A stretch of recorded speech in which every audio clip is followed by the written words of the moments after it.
Bonjour, je suis la fée des maths. Bienvenue dans cette vidéo de géométrie.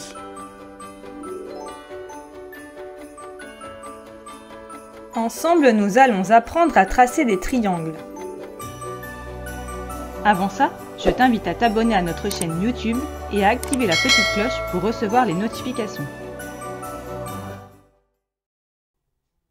Il existe plusieurs sortes de triangles, chacun ayant des caractéristiques que tu dois connaître. Si besoin, tu peux revoir la leçon, identifier et décrire les triangles dans la vidéo suivante. Commençons par apprendre à tracer un triangle quelconque. Nous allons construire un triangle ABC avec AB égale à 6 cm, AC égale à 7 cm et CB égale 5 cm. Pour rappel, un triangle quelconque n'a pas de particularité géométrique.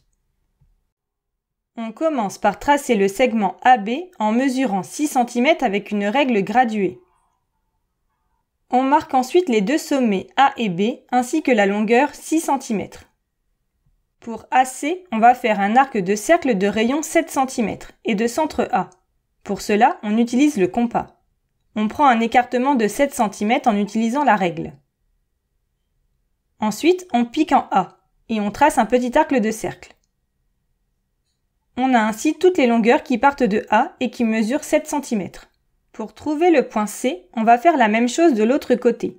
Avec le compas, on prend l'écartement qui correspond à la longueur du côté CB, c'est-à-dire 5 cm. Puis, on pique en B et on trace un deuxième petit arc de cercle qui nous donne toutes les longueurs qui partent de B et qui mesurent 5 cm. Le point C se trouve à l'intersection des deux arcs de cercle. On a ainsi les trois sommets de notre triangle. Il ne reste plus qu'à tracer les segments AC et CB pour terminer le triangle. Pour finir, on peut noter les mesures 7 cm et 5 cm le long des segments AC et CB.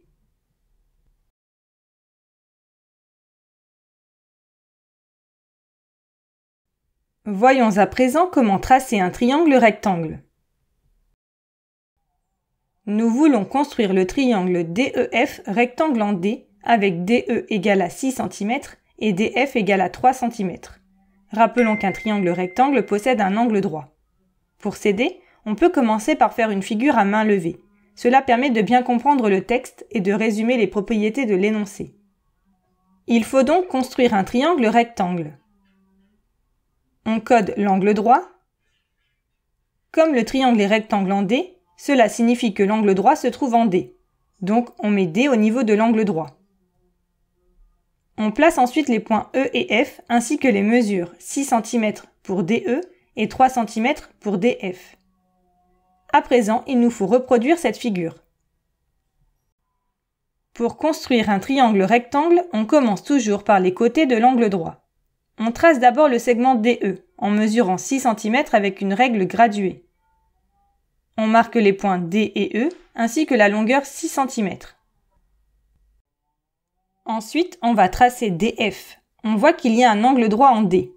On va donc utiliser l'équerre pour tracer une droite perpendiculaire à DE passant par D.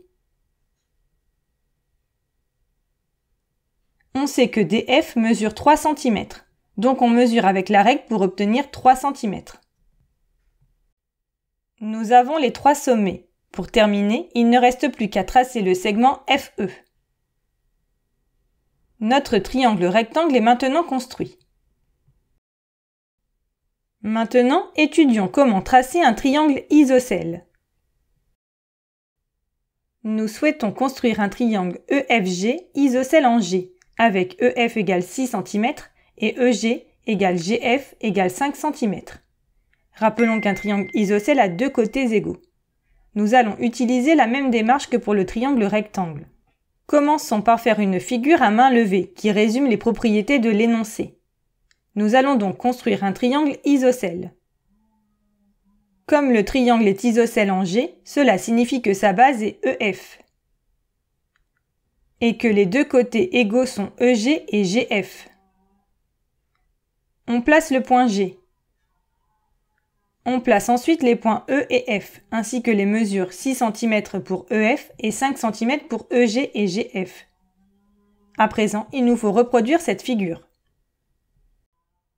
On commence par tracer la base du triangle, c'est-à-dire le segment EF qui mesure 6 cm.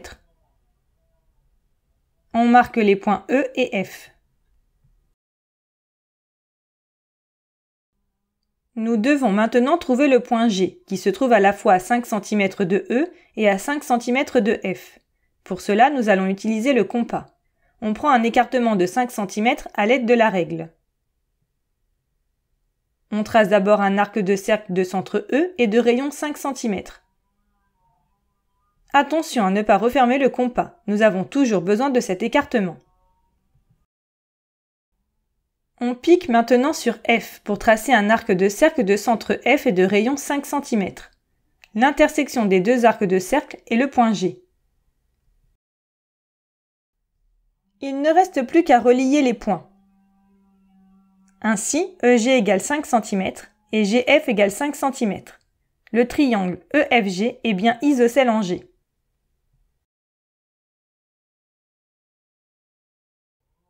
Pour finir, nous allons apprendre à tracer un triangle équilatéral. Construisons un triangle équilatéral IJK avec IJ égale 5 cm. Pour rappel, un triangle équilatéral possède 3 côtés égaux. Nous allons utiliser exactement la même méthode que pour le triangle isocèle, mais avec 3 côtés de même longueur. Nous pouvons donc nous passer d'un schéma à main levée. À l'aide de la règle, on peut commencer par le côté IJ, qui fait 5 cm. On marque les sommets I et J. Avec le compas, on prend l'écartement de IJ. On pique en I et on trace un arc de cercle.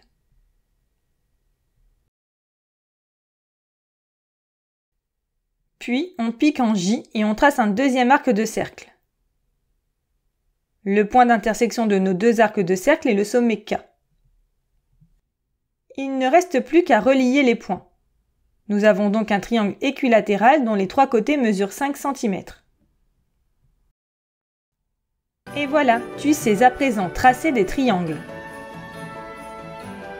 Pour t'entraîner davantage ou approfondir la notion, rendez-vous sur le site passeeducation.fr. Tu y trouveras des fiches d'exercices, des évaluations, la leçon et bien plus encore. À bientôt!